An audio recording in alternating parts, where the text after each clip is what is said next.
নমস্কার বন্ধুরা, আমি পায়েল। আমার চ্যানেলে আপনাদের সকলকে জানাই স্বাগত। আশা করি আপনারা সকলে খুব ভালো আছেন, সুস্থ আছেন এবং সাবধানে আছেন।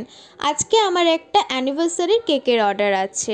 এটা মিনি কেক হবে আর ভ্যানিলা ফ্লেভারের। তো A to Z সব কিছুই আমি আপনাদের সাথে শেয়ার করার চেষ্টা করব। ভিডিওটা শেষ অবধি দেখতে থাকুন, আশা করি আপনাদের ভালো লাগবে। আর হ্যাঁ, যদি আমার চ্যানেলে নতুন হয়ে থাকেন অবশ্যই আমার চ্যানেলটা সাবস্ক্রাইব করে পাশে থাকা বেল বাটনে ক্লিক করে আমার পাশে থাকবেন। তো চলুন ভিডিওটা শুরু করা যাক।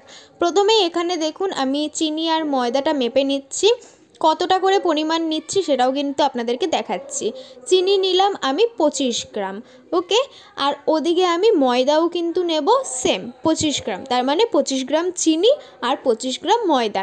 এটা একদমই মিনি একটা কেক হবে, যেটাকে আমরা এখন বেন্টো কেক বলি, সেই সাইজের হবে। তারপরে এটার জন্য আমি নেব একটা ডিম দিয়েই কিন্তু এই কেকটা পুরোটা রেডি হয়ে যায়। তো আমি ডিমটা এখানে ফাটিয়ে নিলাম। এরপরে চিনি আর ডিম দুটোকে একসাথে আমি বিট করব। প্রথমে হালকাভাবে করব, নয়তো চিনিগুলো ছিটে ছিটে আসে। তারপর আমি স্পিডটা বাড়িয়ে দেবো। ভালো করে কিন্তু বিট করতে হবে।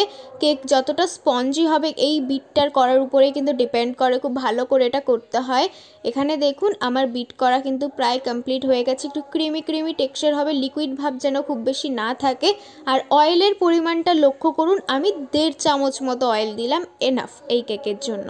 তারপরে আমি এখানে ইউজ করছি ভ্যানিলা এসেন্স, যেগুলো আপনারা যে কোনো মার্কেটে যে কোনো শপে পেয়ে যাবেন, গ্রসারি শপ বলুন বা যেখানে কেকের মেটেরিয়াল পাওয়া যায় সেখানে তো ইজিলি আপনারা পাবেন।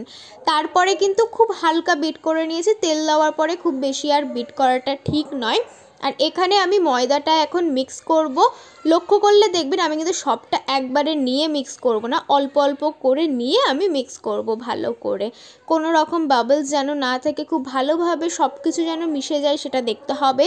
তারপরে আমি এখানে বেকিং পাউডার, বেকিং সোডা সব কিছু দিয়ে আরেকবার ভালো করে মিশিয়ে নিলাম। এরপরে আমি বেন্টো কেকের মোল্ড নিয়ে নিয়েছি। আগে থেকেই ওখানে আমি বাটার পেপার কাট করে রেখেছি। তারপরে হালকা অয়েল আমি ব্রাশ করে নেব। আর আমার অয়েল ব্রাশটা কোথায় চলে গেছে কে জানে। এরপরে আমি ব্যাটারটা ভালো করে মোল্ডে দিয়ে দিলাম।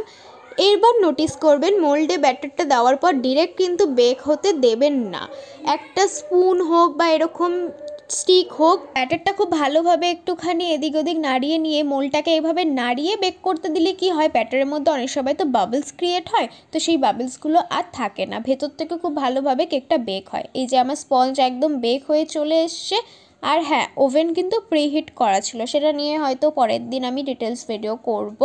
এখানে দেখুন বাটার পেপারটাও কিন্তু ইজিলি রিমুভ হয়ে গেল। আর আপনাদেরকে দেখাই যে স্পঞ্জটা কতটা সফট হয়েছে। দেখুন এটা কিন্তু একটা ভ্যানিলা স্পঞ্জ, কতটা সফট হয়েছে দেখুন। বিটটা কিন্তু খুব ভালো করে করতে হবে, তবে এই সফটনেসটা আসবে। এখানে আমি 3টে লেয়ারে আমার কেকটা কাট করে নিয়েছি। তারপরে আজকে আমি রাউন্ড বেস পাইনি, তাই জন্য স্কোয়ার বেসেই করছি। এটা 1/2 পাউন্ডের একটা স্কোয়ার বেস। তারপর আমি ভালো করে আগে বেসে ক্রিম দিয়ে, ক্রিমটা আগে থেকে আমি রেডি করে রেখেছিলাম। আর সুগার সিরাপের জায়গায় আমি মিল্ক ইউজ করছি। মিল্ক ইউজ করলে আমার মনে হয় টেস্টটা একটু বেটার হয়। তো মিল্ক ইউজ করার পর রেডি করে রাখা ক্রিমটা আমি দিয়ে দিচ্ছি। আর এইভাবে একইভাবে কিন্তু 3টে লেয়ার আমি কমপ্লিট করে নিয়েছি। একদম শেষ লেয়ারে চলে এসেছি, সেখানেও ভালো করে মিল্ক দিয়ে দেন আমি ক্রিম দিয়ে দিচ্ছি। বাইরেটা আজকে হোয়াইটই হবে। দিদি অ্যাকচুয়ালি আমার উপর ছেড়েছিল, বলেছিল তোর মতো তুই ডিজাইন করিস। তো আমার মতোই আমি চেষ্টা করছি করার, দেখা যাক কতটা আউটপুট আনতে পারি। আজকে একটু অন্যরকম কিছু ট্রাই করলাম সিম্পলের মধ্যে, সেটা আপনাদেরকে পরে দেখাচ্ছি। তো বাইরেটাও আমি ভালো করে হোয়াইট ক্রিম দিয়ে রেডি করে নিয়ে, কেকের বডিতে যে ডিজাইনটা দেখছেন ওটা কিন্তু আমি একটা স্ক্র্যাপার দিয়ে করে নিয়েছি। আর নিচটায় আমি হোয়াইট ক্রিমই একটা পাইপিং ব্যাগে ভরে জাস্ট একটা নর্মাল ডিজাইন করেছি। আর এখানে নিয়েছি আমি গোল্ড ড্রিপস, যেটা কিন্তু এডিবল, ওকে। তো এখানে আমি হালকা এক সাইডে দেব। তো ভাবলাম যে একটা ছোট একটা বড় এরকম লাগলে জিনিসটা বেশি সুন্দর লাগবে, তো হাইটটা বুঝে আমি এইখানে সেটা অ্যাড করছি।